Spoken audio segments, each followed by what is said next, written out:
olmayan yerde atan işi uzun çevirir. Siz orada şeye baktınız, mekanikleri. O da yanına başladılar. İşte böyle söz ve atam beni, atam beni. Sağ olun. Şınavlar olsun. Ne kadar hayatta çekinliği varsa yapıyorum onları. İnşallah asanlıkla devam etmesi endişe bizi. Ona bu cür heykel qoyuldu, bu mahnıyla, bu əsərlə, bu kliplə. Öyle yok hem de herden koluma böyle sıkı ki ata ürəyi doğur.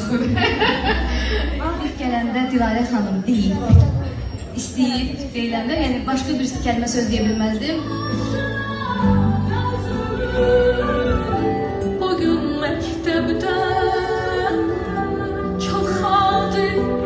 Ailesinden biri. Niye bir kere bunu da diyeyim. Hemşe yazarlar geriye. Canından can verdin.